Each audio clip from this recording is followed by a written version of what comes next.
Fracción molar o fracción de cantidad de sustancia. La teoría. Tradicionalmente se define como el cociente entre los moles del soluto y los moles totales de la solución. Es de las pocas, o tal vez la única unidad de concentración representada tradicionalmente según las recomendaciones del Libro Dorado. Según el compendio de terminología química recomendada por la Unión Internacional de Química Pura y Aplicada o Libro Dorado para acortar, el símbolo de la variable para la fracción molar puede ser o una X o el símbolo Ki. Sin embargo, como ambos símbolos son muy semejantes, en la práctica pues usamos X. Y las unidades de la fracción molar pues no existen porque es una variable adimensional. De esa manera, la definición de esta unidad de concentración es fracción de cantidad de sustancia igual al cociente entre la cantidad de sustancia de la sustancia a analizar o soluto dividido la cantidad de sustancia total. Y dado que la cantidad de sustancia no se ve afectada por las interacciones coligativas, como si pasa con el volumen, la propiedad de cantidad de sustancia total es aditiva.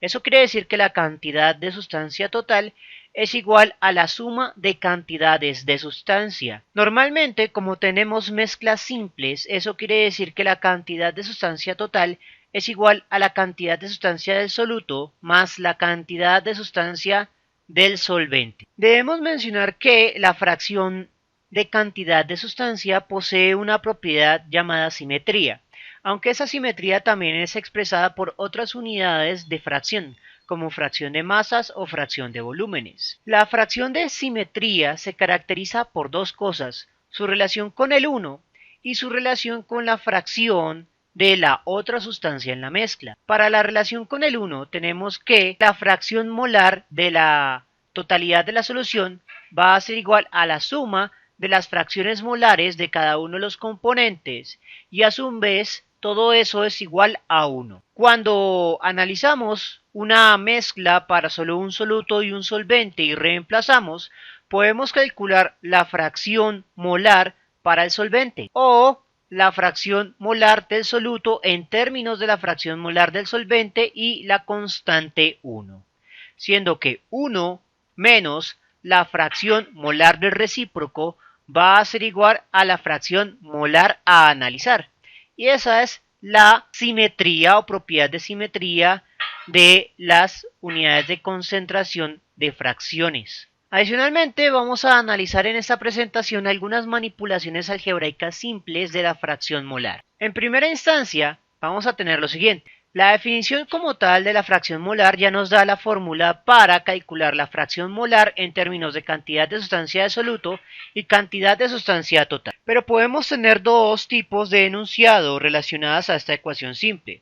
El primero es calcular los moles de soluto, que es calcular la cantidad de sustancia del soluto. Simplemente se trata de tomar la definición, pasar la cantidad de sustancia total a multiplicar y expresar la ecuación de manera elegante. Por lo tanto, la cantidad de sustancia del soluto, coloquialmente conocido como moles del soluto, va a ser igual al producto entre la fracción molar y la cantidad de sustancia total. La relación alternativa es calcular los moles totales. En ese caso, volvemos a tomar la definición básica y simplemente es pasar la cantidad de sustancia a multiplicar y la fracción molar a dividir. De esa manera, la cantidad de sustancia total, o coloquialmente conocida como los moles totales, va a ser igual a la cantidad de sustancia de soluto o moles del soluto dividido la fracción molar del soluto. Otro tipo de situaciones o enunciados comunes involucran el hecho de que no nos dan directamente la cantidad de sustancia total, sino la cantidad de sustancia del soluto y del solvente, o coloquialmente, moles del soluto y moles del solvente. En esos casos, lo que hacemos es reemplazar la cantidad de sustancia total por la suma entre la cantidad de sustancia del soluto más la cantidad de sustancia del solvente. Esta ecuación como tal ya está lista para usarse, pero normalmente lo más conveniente es simplificarla para que de esa manera solo tengamos repetido una vez la cantidad de sustancia del soluto. Para ello, lo que se hace normalmente es lo siguiente: dividir arriba y abajo entre el mismo término. Aunque la igualdad se conserva, la expresión matemática cambia.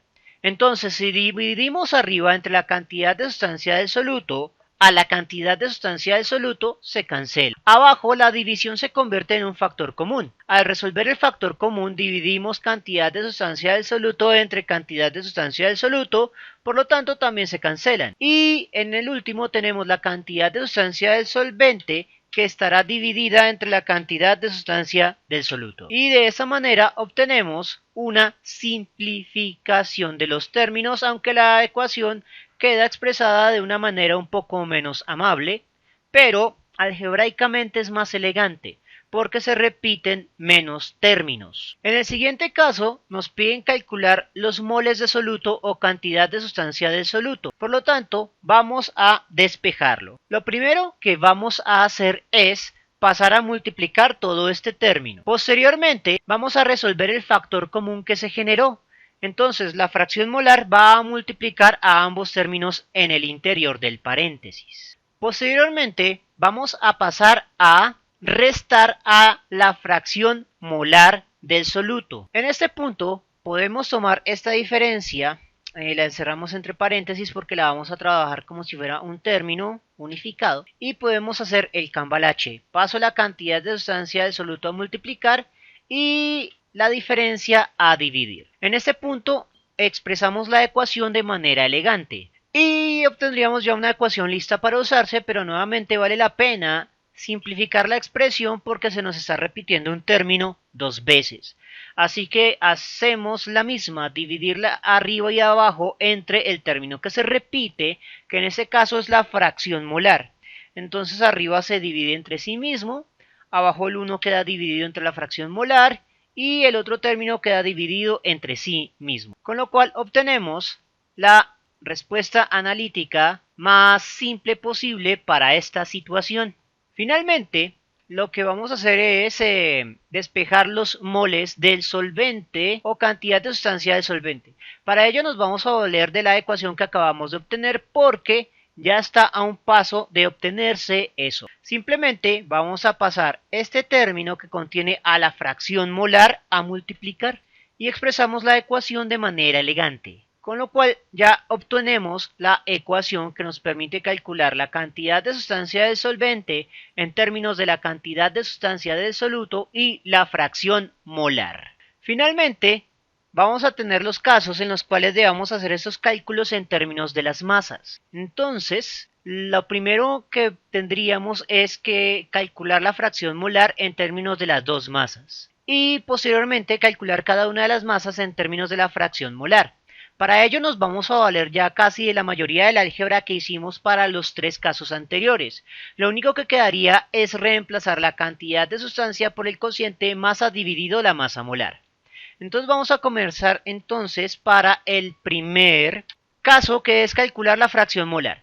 Les voy a reemplazar cantidad de sustancia del solvente por el cociente masa del solvente dividido la masa molar del solvente. Y para la cantidad de sustancia del soluto inversa, lo voy a reemplazar por el inverso de la masa del soluto y la masa molar del soluto. Entonces recuerde que aunque yo hubiera reemplazado masa del soluto dividido la masa molar del soluto, como esa masa molar del soluto queda dividiendo una división, lo paso a multiplicar dentro del denominador, claro está. Con lo cual obtenemos la fórmula para calcular la fracción molar en términos de las masas de soluto y solvente. En el siguiente caso, pues simplemente es repetir el proceso. La cantidad de sustancia del soluto se reemplaza por el cociente masa del soluto dividido la masa molar, pero esa masa molar la voy a pasar a multiplicar para despejar inmediatamente. Posteriormente, la cantidad de sustancia del solvente la reemplazo por la masa del solvente dividido la masa molar del solvente,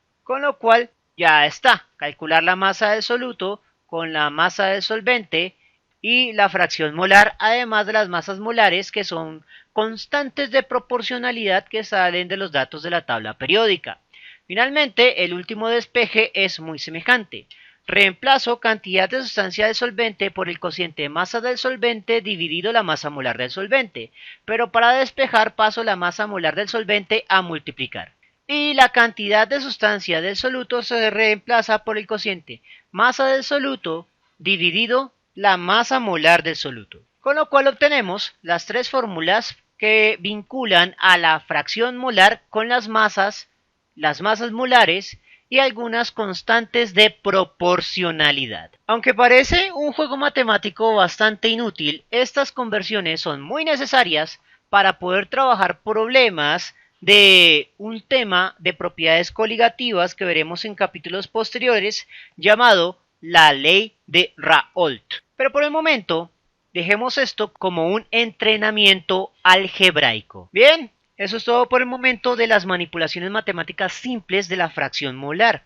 En la siguiente lección vamos a analizar todas las conversiones entre la fracción molar y otras unidades de concentración, teniendo en cuenta que la fracción molar es muy especial, ya que podemos tener igualdades que corresponden a un sistema de soluciones líquidas y otro sistema de ecuaciones que corresponde a un sistema de gases.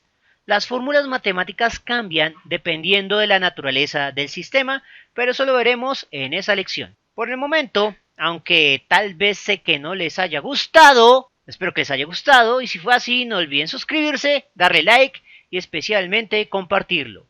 Eso mantiene vivo a este canal y nos vemos en una próxima oportunidad.